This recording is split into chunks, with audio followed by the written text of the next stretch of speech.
Hello everyone, আসসালামু আলাইকুম। তো welcome to my Facebook ID new video, please support me. তো কেমন আছেন আপনারা সবাই? আশা করি সবাই অনেক ভালো আছে। তো আজকে নতুন রেসিপি নিয়ে চলে আসলাম অনেকদিন পর বন্ধুরা একসাথে হয়ে, মুরগি ভাজা আর রুটি। তো গাইস, আমরা সবকিছু রেডি করে চুলাতে তেল দিয়ে আমরা তেলটা গরম করে নেওয়ার পরে মুরগিটা দিয়ে দিলাম। তো মুরগিটা আস্তে আস্তে ভাজা হয়ে যাচ্ছে। তো এর মাঝখানে আমাদের একজন সঙ্গী চলে আসলো, আর সেই হচ্ছে কি আমাদের ভাই, প্রাণ প্রিয় ভাই। তো একজন সেট নিয়ে ব্যস্ত, এক একজনের কাজ নিয়ে ব্যস্ত। তো দেখতে পাচ্ছেন আমাদের মুরগি বাজারটা প্রায় শেষের দিকে। আহ, তো গাইস, আমরা সবাই ভাবতেছিলাম যে কেমন হয় কি না হয়। তো আমাদের মুরগি বাজার শেষ। তো এখানে আমরা ভাজবো রুটি।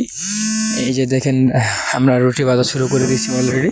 তো রুটি ভাজাও প্রায় শেষের দিকে।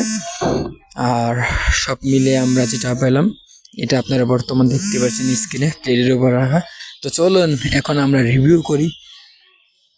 আহ এত স্বাদ কে, সেই স্বাদ, এত স্বাদ কে। তো গাইস, খাওয়া দাওয়া শেষ।